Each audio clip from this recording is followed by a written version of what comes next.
नमस्कार दोस्तों, स्वागत है आपका इस YouTube चैनल पर। दोस्तों आज हम पेपर देखेंगे आरटेट 2012 के लेवल 2 का लैंग्वेज फर्स्ट इंग्लिश का पेपर दोस्तों। ठीक है, तो इसमें दोस्तों सबसे पहले पैसेज दे रखा है, इस पैसेज को हम पूरा पढ़ेंगे। इसके बाद में दोस्तों हम इस पे जो क्वेश्चन है, इस पे आधारित जो क्वेश्चन है, क्वेश्चन नंबर 1 to 7 ये देखेंगे। 1 से 7 तक क्वेश्चन है वो देखेंगे दोस्तों हम। तो देखते हैं क्या इसका पैसेज का अर्थ निकल के आता है। Global warming is defined as the increase of the average temperature on earth. ठीक है दोस्तों, धरती का एक औसत तापमान है, उसमें जब बढ़ोतरी हो जाती है तो उसको नाम दे दिया जाता है ग्लोबल वार्मिंग का, यानी कि वैश्विक तपन का।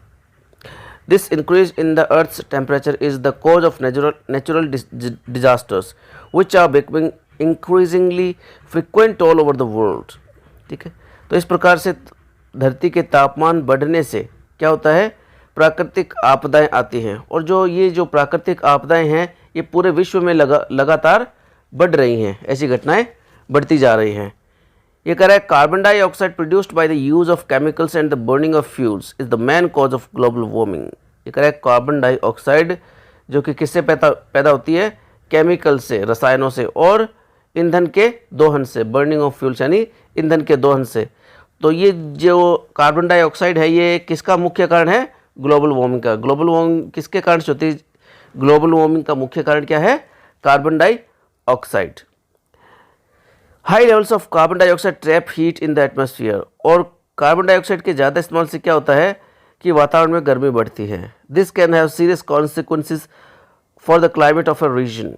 ठीक है, किसी एक क्षेत्र में अगर कार्बन डाइऑक्साइड बढ़ता है तो उस क्षेत्र का जलवायु भी प्रभावित होता है इससे। ठीक है, उसके परिणाम किस पर पड़ते हैं, उस क्षेत्र के जलवायु पर। कॉन्सिक्वेंसेस का अर्थ होता है दोस्तों परिणाम, result. Global warming can cause many natural disasters. और ग्लोबल वार्मिंग से भी कई प्राकृतिक आपदाएं आती हैं।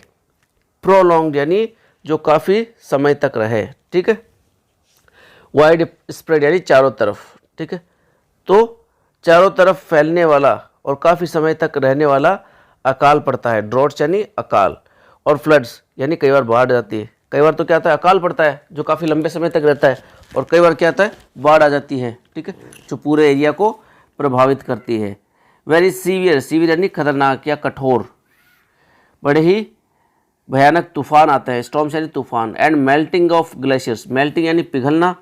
ठीक है, और ग्लेशियर्स यानी बर्फ़ के पहाड़ पिघलने लगते हैं और भयानक तूफान आते हैं। There will be more hurricanes and cyclones in many part of the world। ये दोस्तों तूफानों के नाम है, हरिकन्स और साइक्लोन। साइक्लोन यानी जो गोल गोल हवा घूमती है एक ही जगह पे, उसको बोलते हैं साइक्लोन, यानी भभूलिया, जिसको हम मारवाड़ी भाषा में बोलते हैं भभूलिया। ठीक है, तो उससे क्या होता है, हरिकन्स आते हैं, भभूलिया आते हैं विश्व के कई हिस्सों में। इट सीम्स, ऐसा लगता है, दैट कि the world is totally unprepared to meet the crisis. ऐसा लगता है कि दुनिया अभी तक इस समस्या से निपटने के लिए बिल्कुल भी तैयार नहीं है। ठीक है, टोटली अनप्रिपेयर्ड। ठीक है, बिल्कुल भी तैयार नहीं है। Countries should get together to find ways to check global warming. Check यानी, चेक का मतलब यहाँ पे कोई कागजात चेक नहीं करना है, यहाँ पर अर्थ है इसका स्टॉप से। ठीक है, स्टॉप। तो दुनिया के देशों को एक दूसरे के साथ मिलना चाहिए इस ग्लोबल वार्मिंग की समस्या से निपटने के लिए, ग्लोबल वार्मिंग को रोकने के लिए। Vehicles, buildings, appliances etcetera must display high standards of energy efficiency. तो दोस्तों क्या है, ये जो वाहन है, इमारतें हैं, अप्लायंसेज हैं, इनको जो है हाई एनर्जी एफिशिएंसी का बनाना चाहिए। ठीक है, जिसमें ऊर्जा ज़्यादा बचत हो। ठीक है, ऊर्जा ज़्यादा ना खर्च हो, ऐसा इनको बनाना चाहिए ताकि ग्लोबल वार्मिंग पे इफेक्ट ना पड़े। तो इस पर क्वेश्चन देखते हैं दोस्तों। बेस्ट क्या है क्वेश्चन, कि the word totally is similar in meaning. ठीक है, यानी टोटली का अर्थ है पूरी तरह से। ठीक है, पूरी तरह से। ये इसका पर्यायवाची क्या है, इसका पर्यायवाची देखते हैं। क्लियरली यानी स्पष्ट रूप से, ऑलवेज यानी हमेशा। ठीक है, कंप्लीटली और ट्रूली। ठीक है, तो क्लियरली हो गया दोस्तों स्पष्ट रूप से। ठीक है, और ऑलवेज हो गया हमेशा, और ट्रूली का अर्थ होता है दोस्तों वाकई में या सच में, और कंप्लीटली का अर्थ होता है दोस्तों पूरी तरह से। ठीक है, संपूर्ण तरीके से। तो इसका सही उत्तर क्या हो जाएगा, टोटली का जो सिनोनिम होता है वो क्या होता है, कंप्लीटली। टोटली का अर्थ होता है पूरी तरह से, और कंप्लीटली का भी अर्थ होता है पूरी तरह से या संपूर्ण तरीके से। नेक्स्ट क्वेश्चन देखते हैं दोस्तों, इस पर आधारित जो है the opposite of frequent. Frequent यानी जो बार बार होता है, ठीक है, बार बार होने वाला, लगातार होने वाला, और इसका हमें अपोजिट ढूंढना है। तो दोस्तों एंटी फ्रीक्वेंट कुछ नहीं होता है, ना ही ऐसा कोई शब्द होता है ये डिसफ्रीक्वेंट, अनफ्रीक्वेंट। जो फ्रीक्वेंट का अपोजिट होता है दोस्तों वो होता है इनफ्रीक्वेंट, जो लगातार ना हो, ठीक है। ऐसे कोई शब्द नहीं होते दोस्तों अंग्रेजी भाषा में, अनफ्रीक्वेंट या डिसफ्रीक्वेंट या एंटी फ्रीक्वेंट, ऐसे कोई शब्द ही नहीं है। आप डिक्शनरी में देखोगे तो आपको ऐसे कोई शब्द ही नहीं मिलेंगे, ठीक है। एक शब्द मिलेगा, वो मिलेगा इनफ्रीक्वेंट, जो कि अपोजिट होता है फ्रीक्वेंट का, यानी फ्रीक्वेंट यानी लगातार, और इनफ्रीक्वेंट जो लगातार ना हो। नेक्स्ट क्वेश्चन देखते हैं दोस्तों कि which of the following words is correctly spelled, ठीक है। अपॉर्चुनिटी दे रखा है दोस्तों, अपॉर्चुनिटी यानी अवसर, अपॉर्चुनिटी यानी अवसर, ठीक है, अवसर या मौका। तो अपॉर्चुनिटी की स्पेलिंग होती है दोस्तों OPPORTUNITY, ठीक है। अपॉर्चुनिटी, अपॉर्चुनिटी बोलते हैं इसको, अपॉर्चुनिटी। तो इसका उत्तर हो गया ऑप्शन डी। नेक्स्ट देखते हैं दोस्तों, pick out the correct noun formed from the adjective high. High से एडजेक्टिव है हाई, जैसे कि हाई बिल्डिंग, ऊंची बिल्डिंग, ऊंची है बिल्डिंग, ठीक है, हाई बिल्डिंग। तो हाई से जो दोस्तों नाउन बना है वो क्या है, बना है हाइट, ठीक है, HEIGHT। ये दोस्तों डी है, इसकी स्पेलिंग गलत दे रखी है, ठीक है। और टॉल है, ये भी एडजेक्टिव है, ठीक है। और लॉन्ग से दोस्तों बना है, क्या बना है, लेंथ। लॉन्ग से क्या बना है, लेंथ। और हाई से बना है दोस्तों हाइट, ठीक है। तो हमारा उत्तर हो जाएगा ऑप्शन सी। नेक्स्ट क्वेश्चन देखते हैं दोस्तों, the phrase to make something last longer can be replaced. जो लंबे समय तक रहे उसको क्या बोलते हैं दोस्तों, उसको बोलते हैं दोस्तों प्रोलॉन्ग। प्रोलॉन्ग यानी जो लंबे समय तक रहे।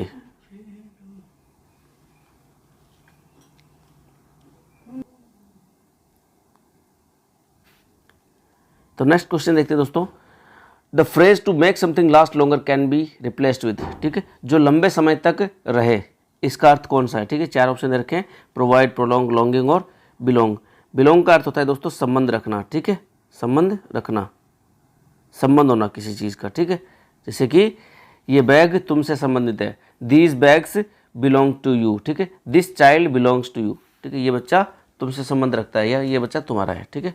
लॉन्गिंग यानी इच्छा करना, ठीक है, I long to be a doctor, यानी कि I want to be a doctor, मैं डॉक्टर बनना चाहता हूँ, I long to be a doctor. Long यानी इच्छा, और प्रोवाइड यानी प्रदान करना, और प्रोलॉन्ग यानी जो लंबे समय तक बना रहे। तो हमारा उत्तर हो जाएगा दोस्तों प्रोलॉन्ग, ठीक है, जो लंबे समय तक बना रहे। नेक्स्ट क्वेश्चन देखते हैं दोस्तों, क्या है,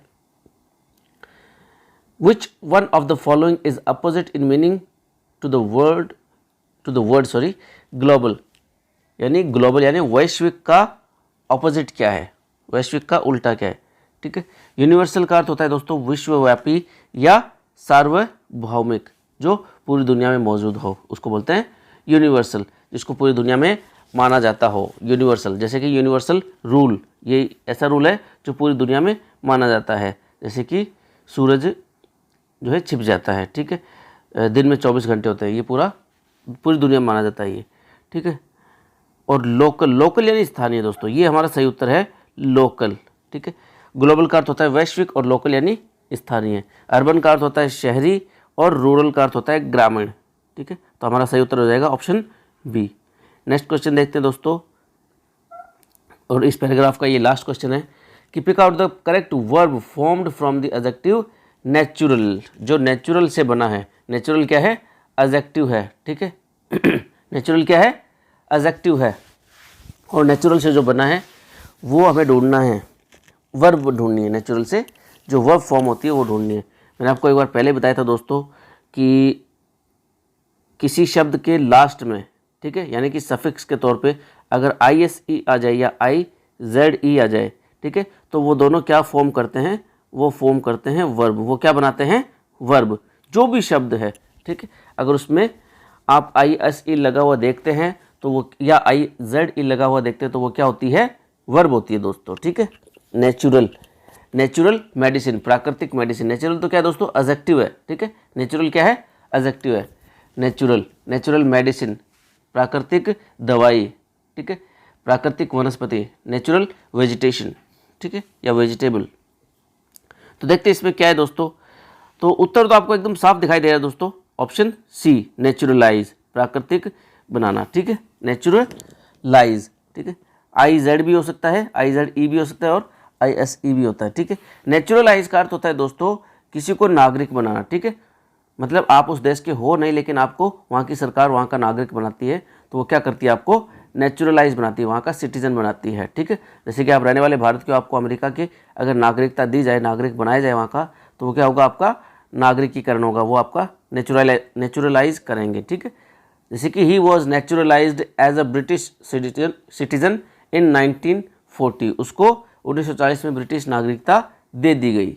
ही was naturalized as a British citizen in 1940, तो हमारा उत्तर हो जाएगा सही नेचुरलाइज। और नागरिक बनाने की प्रक्रिया को बोलते हैं दोस्तों नेचुरलाइजेशन, ठीक है, नेचुरलाइजेशन। नेचुराइज कुछ भी नहीं होता है दोस्तों, ऐसा कोई शब्द ही नहीं होता है, ठीक है। और नेचर यानी प्रकृति, आपको पता ही, नेचर इज़ ब्यूटीफुल, प्रकृति बड़ी सुंदर है। तो हमारा उत्तर क्या हो जाएगा, वर्ब पूछा अगले ने, तो ऑप्शन सी हमारा उत्तर हो जाएगा नेचुरलाइज। नेक्स्ट देखते हैं दोस्तों, ये दूसरा पैराग्राफ दे रखा है इसने, पहले पैराग्राफ को पढ़ लेते हैं कि health is usually defined as a state of complete physical, mental and social wellbeing and does not consist in the mere absence of disease and injuries. तो ये दोस्तों कहता है कि हेल्थ है वो एक छोटा सा शब्द नहीं है, ठीक है, कि आपको कोई रोग हो गया तो आपकी स्वास्थ्य बिगड़ गया, ठीक है, या आपको कोई चोट लग गई तो उस चोट लगने से या उस रोग से संबंध नहीं है स्वास्थ्य का, ठीक है। स्वास्थ्य जो होता है दोस्तों, वो आपका शारीरिक स्वास्थ्य भी होता है, दिमागी स्वास्थ्य भी होता है, मेंटल हेल्थ भी होती है और सामाजिक स्वास्थ्य भी होता है दोस्तों। अगर आप सामाजिक प्राणी नहीं हैं, अगर आप समाज से घुले मिले रहते हैं तो वो आपका सामाजिक स्वास्थ्य बिगड़ा हुआ है, ठीक है।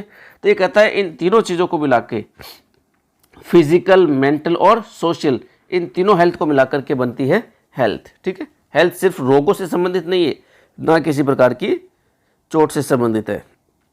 दूसरी तरफ देखें, on the other hand, wealth is defined as abundance, यानी प्रचुरता, बहुत सारी। Wealth is defined as abundance of valuable possessions, ठीक है। दूसरी तरफ देखें तो दौलत किसको कहते हैं, वेल्थ किसको कहते हैं, ठीक है। वेल्थ का अर्थ होता है कि आपके पास जो है कीमती जो चीज़ों की है, कीमती वस्तुओं की प्रचुरता हो, उसे हम क्या कहते हैं, वेल्थ कहते हैं, दौलत कहते हैं। Health is wealth simply because a healthy life is life in all it's abundance, Joy and fullness. हम कहते हैं कि स्वास्थ्य ही धन है, ठीक है, क्योंकि एक स्वास्थ्य जीवन ही असली ज़िंदगी होती है दोस्तों। उसके पास हर चीज़ होती है, खुशियाँ होती है, किसी भी चीज़ की कोई कमी नहीं होती है। और बिना हेल्थ के, without health, life would be full of anxiety and fear about diseases and injuries, ठीक है। और बिना स्वास्थ्य के दोस्तों हम सोचेंगे कि ये रोग हो गया, ये चोट लग गई, तो ज़िंदगी वो है वो बड़ी भयानक बन जाएगी, चिंताओं से भरी हुई ज़िंदगी हमारी बन जाएगी, डर से भरी हुई हमारी ज़िंदगी बन जाएगी।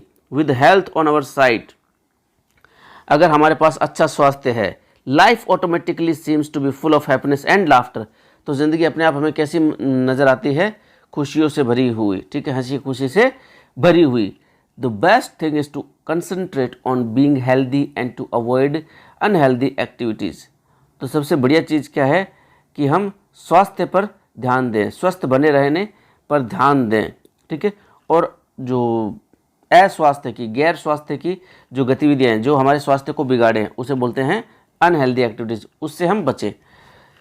If you strive for health, अगर आप हेल्थ के लिए कोशिश करोगे, ठीक है, स्वास्थ्य के लिए कोशिश करोगे, there will be others who will follow you, तो कुछ लोग आपको फॉलो करेंगे और आपसे इंस्पायर होंगे। Will be inspired by you to have that mutual objective, ठीक है, और आपका लक्ष्य सेम होगा, ठीक है, जो आपको फॉलो करेगा और आपका दोनों का लक्ष्य सेम होगा, क्योंकि आपकी भी हेल्दी लाइफ है और उस हेल्दी लाइफ को वो फॉलो करना चाहता है।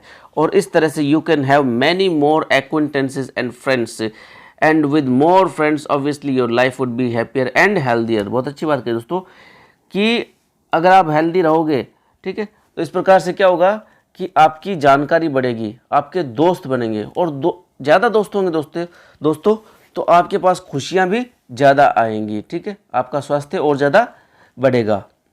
Anything that promotes health will almost always start and and with Joy. जो भी चीज़ हमारे स्वास्थ्य को बढ़ाती है उसकी शुरुआत भी दोस्तों खुशी से होती है और उसका अंत भी खुशी से ही होता है। तो इस पर आधारित दोस्तों प्रश्न देखते हैं। Question number 8, the word absence is, absence क्या है? ठीक है, अब्सेंस दोस्तों अनुपस्थिति को बोलते हैं। ठीक है, अब्सेंस किसको बोलते हैं? अनुपस्थिति को। अब्सेंस दोस्तों है नाउन है, वर्ब है, एडजेक्टिव है या एडवर्ब है? तो दोस्तों अब्सेंस जो है वो क्या है? वो नाउन है दोस्तों। ठीक है, जैसे कि the decision was made in my absence. ठीक है, ये निर्णय मेरी अनुपस्थिति में लिया गया था। अनुपस्थिति, ठीक है, अब्सेंस का अर्थ होता है अनुपस्थिति और ये एक नाउन होती है दोस्तों। क्वेश्चन नेक्स्ट देखते हैं दोस्तों, noun number, the word always. Always क्या है दोस्तों? ऑलवेज एक एडवर्ब है दोस्तों।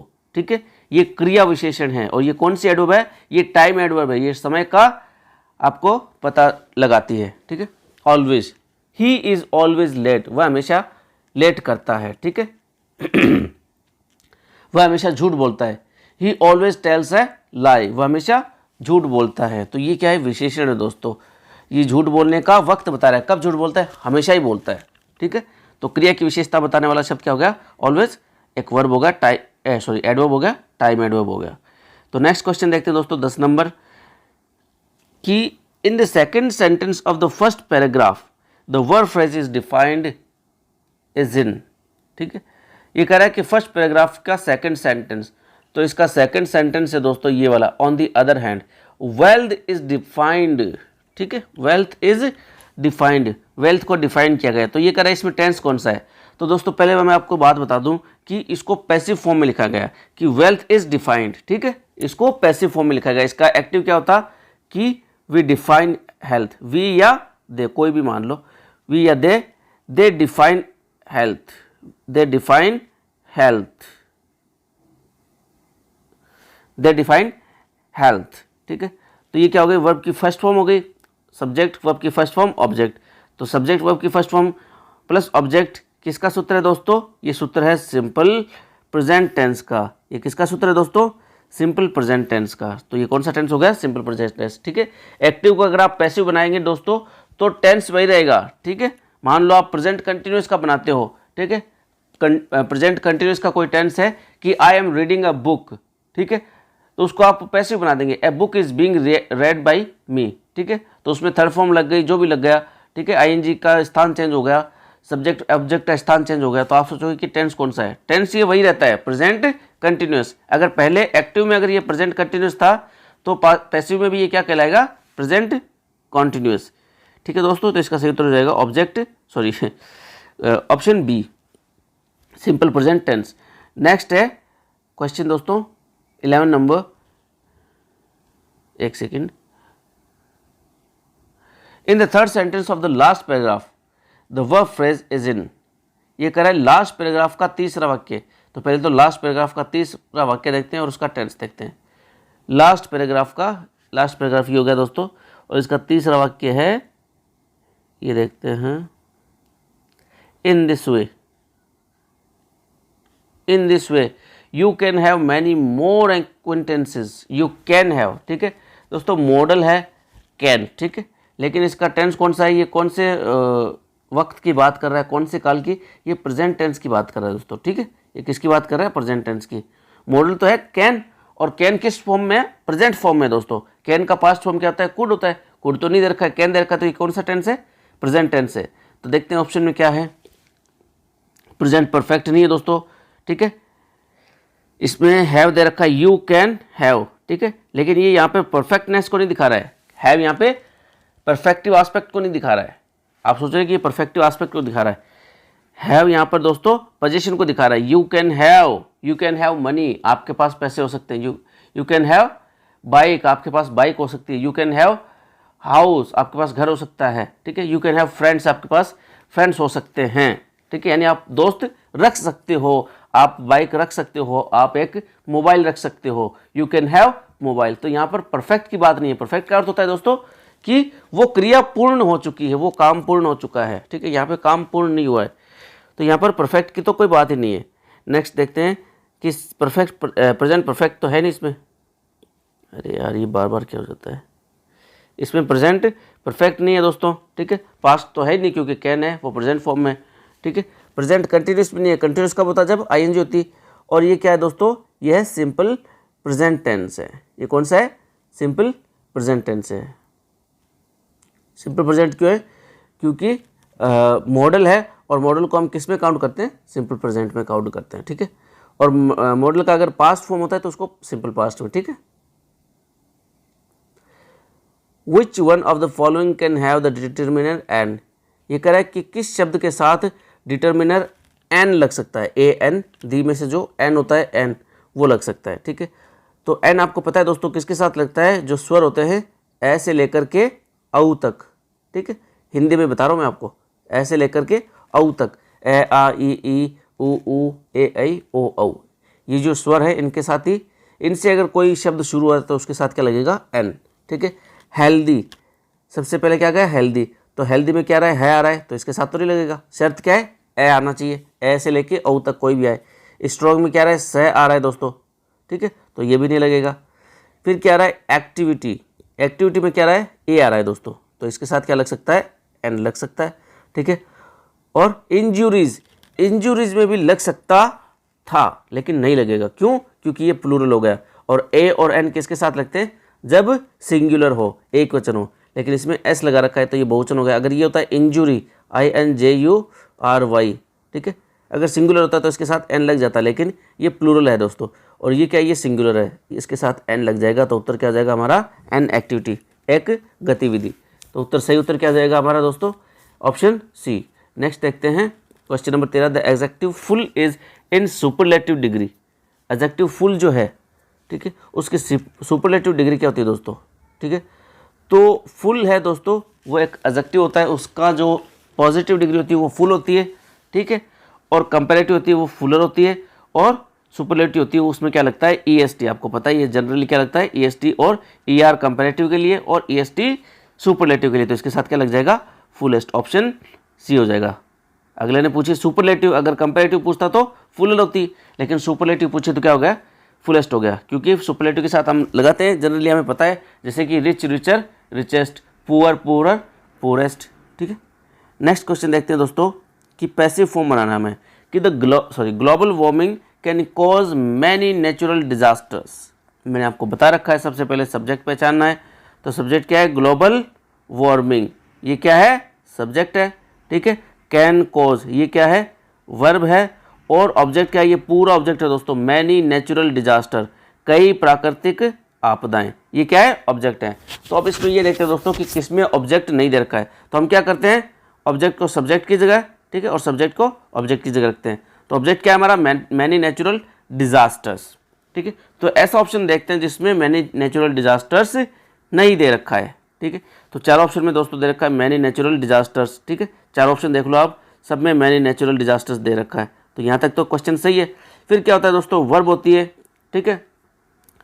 इसमें क्या दे रखा है दोस्तों, मॉडल दे रखा है, कैन। मॉडल में क्या शर्त रहती है कि मॉडल के साथ हम क्या जोड़ देते हैं, बी जोड़ देते हैं, मॉडल के साथ क्या जोड़ देते हैं, बी जोड़ देते हैं। तो देखते हैं किसके साथ, मॉडल को वैसा का वैसा ही रखते हैं, ठीक है, मॉडल को चेंज नहीं करते हैं कि कैन को कुड बना दिया या मे को माइट बना दिया, हाँ, ऐसा नहीं, मॉडल को वैसा का वैसा ही रखेंगे, बस उसके साथ क्या जोड़ देंगे, बी जोड़ देंगे, बी जोड़ देंगे, ठीक है। तो ऑप्शन ए में देखते हैं दोस्तों, मैनी नेचुरल डिजास्टर, इसने तो आर ही कर दिया कैन का, तो ये तो एकदम गलत हो गया दोस्तों, ठीक है। फिर ऑप्शन डी देखते हैं दोस्तों, इसने कैन का कुड कर दिया, तो ये वैसे गलत हो गया, ठीक है। और ऑप्शन सी में देखते हैं, many natural disaster can caused, इसमें बी नहीं लगाया दोस्तों, तो ये वैसे गलत हो गया, ठीक है। तो आपको दोस्तों पैसिव वॉइस को ढूंढना बड़ा ही आसान है, पैसिव वॉइस के जो ऑप्शन होते हैं उसको ढूंढना बड़ा आसान है। सबसे पहले देखो कि बंदे ने ऑब्जेक्ट को सब्जेक्ट की जगह सही ढंग से रखा है कि नहीं रखा, फिर देखना है आपको कि उसने वर्ब का सही इस्तेमाल किया है कि नहीं किया। तो दोस्तों सबसे पहले तो हम किस में पकड़ लेते हैं, ज़्यादातर तो क्या होता है हम ऑब्जेक्ट में पकड़ लेते हैं, ठीक है, कि उसने ऑब्जेक्ट को सही ढंग से जगह पे रखा है नहीं रखा है। फिर हम उसको अगर वहाँ पे उसने सही जगह पे रखा है, जैसे कि इस क्वेश्चन में रखा है दोस्तों, उसने चार ऑप्शन में ऑब्जेक्ट को सही जगह पे रखा है, फिर वो वर्ब में पकड़ा गया, ठीक है, क्योंकि तीन ऑप्शन में वर्ब गलत लिख रखी है, सिर्फ इसमें लिख रखी है सही, कैन बी। और फिर क्या होता है, वर्ब की थर्ड फॉर्म लगाते हैं पैसिव में, कैन बी, कॉज की थर्ड फॉर्म कॉज्ड, फिर जो हमारा सब्जेक्ट है उसको बाई लगा के लिख देते हैं, बाई फिर क्या है सब्जेक्ट हमारा ग्लोबल वार्मिंग, ठीक है। तो इसमें ऑप्शन क्या सही हो जाता है, option B, many natural disasters can be caused by global warming, ठीक है। नेक्स्ट क्वेश्चन देखते हैं दोस्तों, pick out the sentence with the correct passive voice, सही जिसकी पैसिव वॉइस है वो हमें चूज करनी है। तो नीचे से देखते हैं दोस्तों, all the chairs were been repaired, ठीक है। तो दोस्तों ये इसलिए गलत हो गया क्योंकि वॉज वर के साथ पैसिव में बीन नहीं लगता है, क्या नहीं लगता है, बीन नहीं लगता है। अगर ये पास्ट का सेंटेंस होता कि they repaired all the chairs, ठीक है, तो क्या होता है, all the chairs were repaired, been नहीं आता था इसमें, ठीक है। फिर all the chairs have being repaired, ठीक है। पता है आपको दोस्तों कि पैसिव वॉइस में हैड के साथ बीइंग नहीं लगता है, बल्कि क्या लगता है, बीन लगता है, BEEN, ठीक है, BEEN, ठीक है, BEEN, इसमें बीइंग नहीं लगेगा दोस्तों, ठीक है। अगर ये बीन लगता तो सही रहता है। फिर है all the chairs are been, ठीक है, इज RM और वॉज वर के साथ दोस्तों बीन नहीं लगेगा, क्या नहीं लगेगा, बीन नहीं लगेगा, ठीक है। बीन तो लगता है हैज हैव के साथ और बीइंग लगता है इज RM वॉज वर के साथ लग सकता था, ठीक है, लेकिन इसने लगाया नहीं। तो ये तीनों ऑप्शन गलत हो गए दोस्तों। फिर ऑप्शन ए हमारा all the chairs have been repaired, सारी कुर्सियाँ ठीक कर दी गई है। तो ये दोस्तों मैं आपको सेंटेंस लिख के दिखाता हूँ, ये सेंटेंस किस प्रकार से लिखा होता है एक्टिव में, they have repaired all the chairs, ठीक है, ये समझ लेना आप, they have repaired all the chairs. तो हमारा ऑब्जेक्ट क्या हो गया, ऑल द चेयर्स, तो इसने सबसे पहले लिख दिया ऑल द चेयर्स।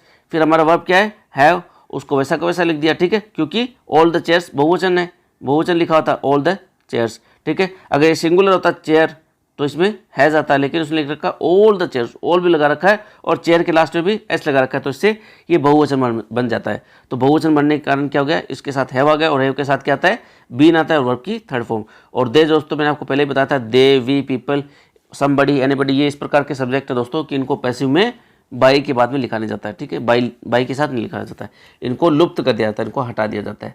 तो हमारा ऑप्शन सही क्या हो जाएगा, ऑप्शन ए। नेक्स्ट क्वेश्चन देखिए दोस्तों कि which of the following sentence has the correct structure, सही स्ट्रक्चर कौन सा है, ठीक है, इसमें सवालों का सही क्रम कौन सा है। मैंने आपको पहले बताया था दोस्तों कि अगर ये देखो WH से शुरू हो रहा है चार ऑप्शन, तो WH आएगा, ठीक है, सबसे पहले, फिर आएगी हेल्पिंग वर्ब, अरे यार, फिर आएगी हेल्पिंग वर्ब, फिर क्या आएगा सब्जेक्ट, फिर आएगी मैन वर्ब, फिर आएगा ऑब्जेक्ट एडवर्ब, जो भी लगाना है लगाते रहो। तो सबसे पहले देखना है कि WH चारों में दे रखा है, ठीक है, अच्छी बात है। फिर देखना है हेल्पिंग वर्ब किस में नहीं दे रखा है, ठीक है, ऑप्शन ए में हेल्पिंग वर्ब नहीं दे रखा है, सीधा ही क्या दे दिया, सब्जेक्ट दे दिया, गलत बात है, ठीक है। इसमें भी बी दे रखा है तो बी हेल्पिंग वर्ब नहीं होती दोस्तों। फिर दे रखा है इसमें हेल्पिंग वर्ब दे रखा है दोस्तों, ऑप्शन सी और डी में दोनों में दे रखा है हेल्पिंग वर्ब, इज दे रखा है और डज दे रखा है, ठीक है। फिर हम आगे चलते हैं, सब्जेक्ट किसमें सही क्रम में है, वेयर इज एवरेज टेम्परेचर, ये भी सही है, वेयर डज एवरेज टेम्परेचर यहाँ तक सही है दोस्तों, क्योंकि ये भी सब्जेक्ट है और ये भी सब्जेक्ट है, और ये क्या हो गई हेल्पिंग वर्ब हो गई, इज और डज, WH अपनी जगह पे लगा हुआ है, ठीक है। तो यहाँ तक हमारा जो क्रम है यहाँ तक सही है, WH हेल्पिंग वर्ब और सब्जेक्ट, यहाँ तक हमारा क्रम सही है दोस्तों। फिर देखते हैं मैन वर्ब, तो मैन वर्ब में दोस्तों इसने गड़बड़ी कर दी, क्या गड़बड़ी कर दी कि डू डज के साथ क्या आता है, वर्ब की फर्स्ट फॉर्म आती है दोस्तों, ठीक है, ING की फॉर्म नहीं आती। ING की फॉर्म किसके साथ आती है, इज RM या वॉज वर्ब के साथ आती है। तो हमारा सही उत्तर हो जाएगा ऑप्शन सी, ठीक है, क्योंकि इसमें WH अपनी जगह पे है, हेल्पिंग वर्ब अपनी जगह पे है, सब्जेक्ट भी अपनी जगह पे है, यहाँ तक ये सेंटेंस ठीक है, ठीक है। सी और ऑप्शन डी में यहाँ तक दोनों सेंटेंस सही है कि वेयर इज एवरेज टेम्परेचर या वेयर डज एवरेज टेम्परेचर, ठीक है। अगर यहाँ पर दोस्तों वर्ब की फर्स्ट फॉर्म होती where does average temperature increase, तो ये सवाल सही रहता है, लेकिन यहाँ पर इसने इंक्रीजिंग ING लगा दिया जो इसके साथ होता ही नहीं है, ठीक है। तो हमारा ऑप्शन सी हो जाएगा, ऑप्शन सी। नेक्स्ट देखते हैं दोस्तों question 17 number, pick out the question to which the sentence wealth is defined as abundance of valuable possessions will be appropriate answer, ठीक है। ये कह रहा है कि इसका सही जो है क्वेश्चन ढूंढना है, बंदे ने 4 इंटेरोगेटिव क्वेश्चन बना के दे रखे हैं ऑप्शन ABCD में, ठीक है, और ऊपर वाक्य लिख रखा है कि धन को परिभाषित किया जाता है, वेल्थ इज डिफाइंड एज, किस रूप में परिभाषित किया जाता है कि आपके पास कीमती वस्तुओं की प्रचुरता हो। ठीक है। कीमती वस्तुओं की प्रचुरता के रूप में धन को परिभाषित किया जाता है, ठीक है। तो इसमें देखते हैं कैसे क्वेश्चन बनेगा कि वाई इज वेल्थ डिफाइंड, कि धन को परिभाषित क्यों किया गया है। बिल्कुल इसका उत्तर नहीं दे रखा है इसमें तो कह रखा है कि वेल्थ को परिभाषित इस रूप में किया गया। तो इसमें जो है क्वेश्चन बन सकता है कि किसको परिभाषित किया गया है, या धन को किस रूप में परिभाषित किया गया है, या वैल्यूएबल पोजीशन किसको बताया गया, इस प्रकार का क्वेश्चन बन सकता है। लेकिन इसने पूछा है कि क्यों डिफाइन किया गया, तो ये तो नहीं दे रखा है इसमें उत्तर। नेक्स्ट है who defines wealth as abundance of possessions, ठीक है, कि वेल्थ को कौन डिफाइन करता है, तो कौन करता है ये भी नहीं दे रखा है, ठीक है, कि वेल्थ को कौन डिफाइन करता है, वेल्थ को कौन परिभाषित करता है ये भी नहीं दे रखा है। ऑप्शन सी है when can we define wealth, हम दौलत को या धन को कब परिभाषित कर सकते हैं, कब का भी ले रखा है इसमें, ठीक है। तो ये कह रहा है कि how is wealth define, wealth को किस रूप में डिफाइन किया जाता है। तो इसका उत्तर देखा दोस्तों, वेल्थ को किस रूप में डिफाइन किया जाता है, abundance of valuable possessions, wealth is defined as abundance of valuable possessions। तो धन को किस रूप में परिभाषित किया जाता है, कीमती वस्तुओं की प्रचुरता के रूप में, ठीक है। तो ऑप्शन डी सही हो जाएगा दोस्तों इसमें। नेक्स्ट देखिए, विच of the following pairs of words has the same vowel sound, ठीक है, कौन सा जोड़ा है जिसमें सेम वाउल साउंड्स हैं, ठीक है। कॉन्सोनेंट ने पूछा है, क्या पूछा है, वाउल पूछा है, मात्रा पूछी है दोस्तों, ठीक है। तो इसमें देखेंगे दोस्तों कि बुक दे रखा है, बुक एंड शूज, बुक, ठीक है, शूज, ठीक है, बुक में तो एक मात्रा है, उसमें डबल मात्रा है, शूज, ठीक है। हैड रेड, इसमें दोस्तों एक ही मात्रा दे रखी है, हेड में भी ई है, ठीक है, जिसको ए बोलते हैं फोनेटिक की लैंग्वेज में, हैड रेड। और इसमें देखो दोस्तों साइन, इसमें डिप्थोंग है ए आई साइन, और इसमें है मोनोप्थोंग है ई, यानी कि आई दे रखा है, सॉरी साइन, ठीक है, इसमें डिप्थोंग है और इसमें मोनोप्थोंग है आई, और इसमें थ्रू और थ्री, ठीक है, इसमें थ्राउ है दोस्तों, इसको थ्राउ बोलते हैं, थ्राउ, थ्राउ, इसमें डिप्थोंग है और इसमें मोनोप्थोंग है ई, ठीक है। तो हमारा सही उत्तर हो जाएगा ऑप्शन बी, क्योंकि दोनों में क्या है, ई दे रखा है, ठीक है। इसको कैसे लिखेंगे, हैड, ठीक है, और रेड, ठीक है, दोनों में क्या है, सेम मात्रा है, ठीक है। तो उत्तर क्या आ जाएगा, ऑप्शन बी। नेक्स्ट देखिए दोस्तों कि विच one of the following pairs begins with the same consonant sound, कौन से दो शब्द हैं वो सेम साउंड से शुरू होते हैं। तो दोस्तों ऑप्शन देखते हैं, कैट और सिटी। तो कैट और सिटी में दोस्तों कैट और है वो के से शुरू होता है, और सिटी है वो एस से शुरू होता है। गेम और जिम में देखते हैं दोस्तों, गेम और जिम में देखते हैं, गेम में दोस्तों ये जी से शुरू हो रहा है, ठीक है, और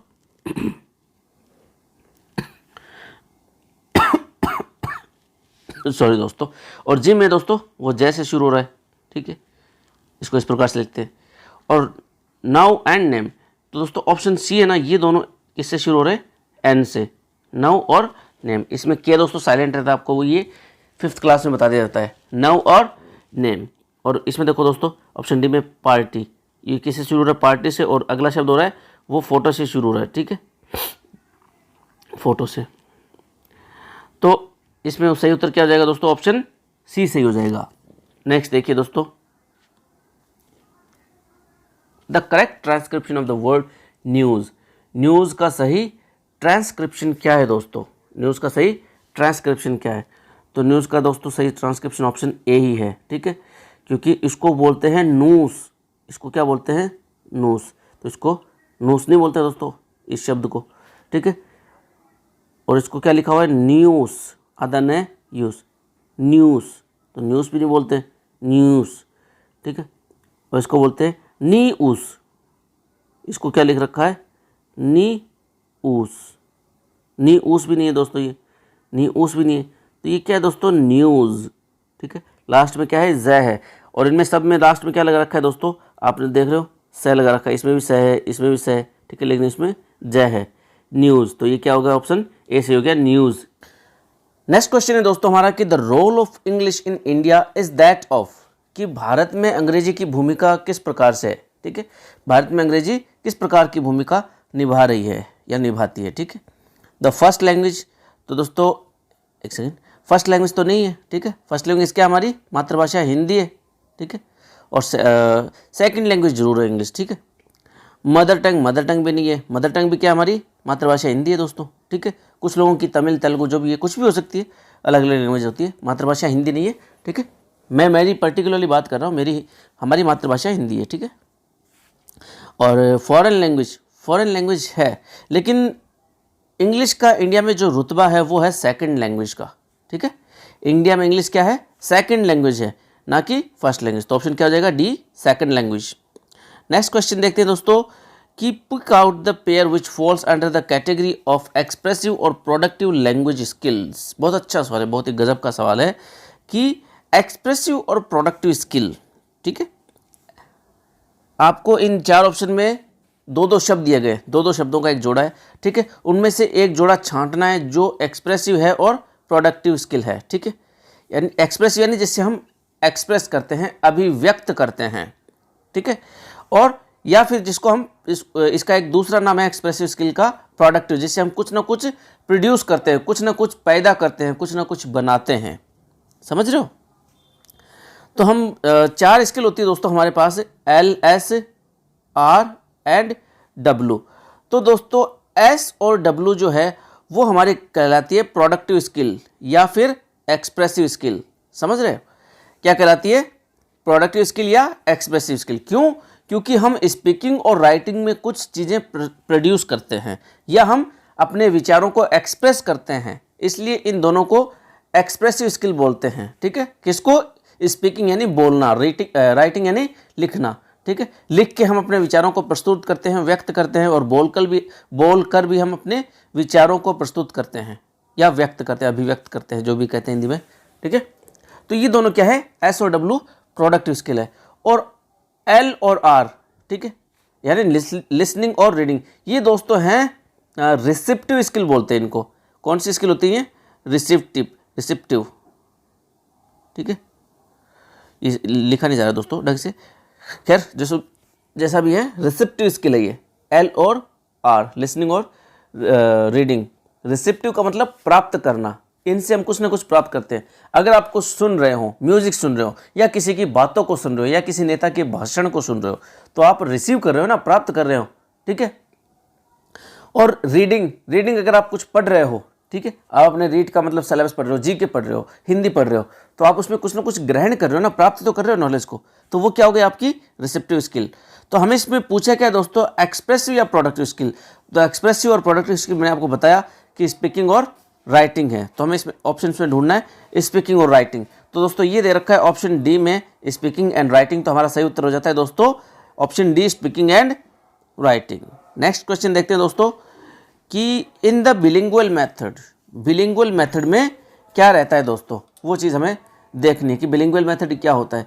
बिलिंगुअल मेथड में आपको दोस्तों बता दूं कि बिलिंगुअल मेथड जो है वो वेल्स के प्रोफेसर थे, ठीक है, वेल्स जगह का नाम है, उनका नाम था दोस्तों C.J. डॉडसन।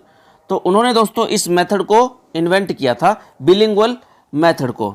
इसमें क्या होता है दोस्तों कि जो टीचर होता है वो दो लैंग्वेज का इस्तेमाल कर सकता है, दो लैंग्वेज यानी टारगेट लैंग्वेज और खुद की जो मातृभाषा है, ठीक है, या बच्चों की जो मातृभाषा है उनका इस्तेमाल कर सकता है सिर्फ टीचर, ठीक है, बच्चों को समझाने के लिए, ठीक है। किसी कठिन शब्द का अर्थ नहीं आ रहा है, ठीक है, और उसको आप टारगेट लैंग्वेज की मदद से समझा नहीं पा रहे हो, ठीक है। जैसे कि एक वर्ड है सोल, SOUL, सोल यानी आत्मा, ठीक है, सोल का मतलब आत्मा।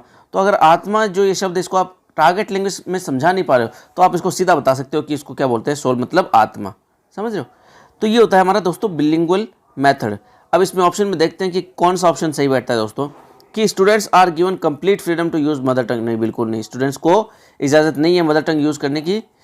नेक्स्ट है the mother tongue is used by the teacher to explain the meaning of new words and phrases. सही बात है, नए शब्दों का अर्थ बताने के लिए टीचर इस्तेमाल कर सकता है मदर टंग का, उसको क्या बोलते हैं, बिलिंगुअल मेथड। तो नेक्स्ट क्वेश्चन है दोस्तों हमारा कि in the situational approach a teacher tries to. Situational approach में दोस्तों टीचर क्या करता है। ऑप्शन है he follows a syllabus with a list of situations, ठीक है, मतलब वह परिस्थितियों की एक लिस्ट तैयार करता है, ठीक है, सॉरी एक सिलेबस को फॉलो करता है जिसमें परिस्थितियों की लिस्ट दी हुई रहती है, ठीक है, इस प्रकार के सिलेबस को वो अनुकरण करता है। ऐसा नहीं होता है। Adjust teaching to the situation in the classroom, कक्षा में परिस्थिति के अनुसार अपने शिक्षण को वो एडजस्ट करता है, नहीं ऐसा भी नहीं है। He creates a life like situation in the classroom for teaching a language item, एकदम सही ऑप्शन है दोस्तों, कि वो क्लास में जो है किसी लैंग्वेज आइटम को पढ़ाने के लिए, भाषा के किसी तत्व को पढ़ाने के लिए, मतलब रियल लाइफ जैसी, असल ज़िंदगी जैसी परिस्थिति को क्रिएट करता है, ठीक है। ऐसा उसमें SLT होता है, सिचुएशनल अप्रोच में, सिचुएशनल लैंग्वेज टीचिंग के अंतर्गत ऐसा वो करता है, और उन परिस्थितियों का जीवन से सह संबंध एसोसिएट करके वो उन्हें बताता है। नेक्स्ट क्वेश्चन, तो इसका सही उत्तर हो जाएगा दोस्तों ऑप्शन सी। नेक्स्ट है दोस्तों कि which of the following pairs is usually described as receptive skills. मैंने अभी आपको बताया था दोस्तों, बहुत ही अच्छा दोनों सवाल पूछ लिए इसने इसी पेपर में कि रिसेप्टिव स्किल क्या होती है। अभी क्या पूछा था, प्रोडक्टिव स्किल या एक्सप्रेसिव स्किल, तो वो कौन सी थी दोस्तों, S और W। तो रिसेप्टिव कौन सी रह गई, L और R, यानी लिसनिंग और रीडिंग। तो ऑप्शन हमारा सही हो जाता है ऑप्शन सी कि रिसेप्टिव स्किल कौन सी है, लिसनिंग और रीडिंग, ठीक है, जिसमें हम कुछ प्राप्त करते हैं। जब हम सुनते हैं तब भी कुछ प्राप्त करते हैं, और जब हम पढ़ते हैं तभी हम कुछ प्राप्त करते हैं। तो हमारा ऑप्शन सी हो जाएगा ऑप्शन सी। नेक्स्ट क्वेश्चन है देखो, the use of teaching learning materials makes the activity of learning, ठीक है, जब हम शिक्षण अधिगम सामग्री का इस्तेमाल करते हैं तो अधिगम किस प्रकार का हो जाता है, ठीक है। जब शिक्षण अधिगम सामग्री का प्रयोग करते हैं शिक्षण के दौरान तो अधिगम कैसा हो जाता है, अननेसेसरीली डिफ़िकल्ट, ठीक है, अनावश्यक रूप से कठिन नहीं, ऐसा तो नहीं होता। अगर आप सहायक सामग्री का इस्तेमाल करोगे तो शिक्षण जो है वो कठिन थोड़ी ना होगा। और ये कहता है कि डल एंड चैलेंजिंग, ठीक है, वो चैलेंजिंग बन जाएगा, ठीक है, यानी और ज़्यादा कठिन बन जाएगा, सुस्त बन जाएगा, डल यानी सुस्त बन जाएगा, ऐसा भी नहीं होता है। अननेसेसरीली स्लो क्यों बनेगा भैया, जब आप उनको सहायक सामग्री दे रहे हो तो वो मतलब ईजी हो जाएगा, ठीक है, ईजीनेस बनाने के लिए आप वो मटेरियल्स का यूज़ करते हो, तो ये भी नहीं है। तो इससे क्या हो जाएगा, easy and interesting and understandable, ठीक है, वो समझने योग्य हो जाएगी सामग्री अगर आप सहायक सामग्री इस्तेमाल करोगे, ठीक है।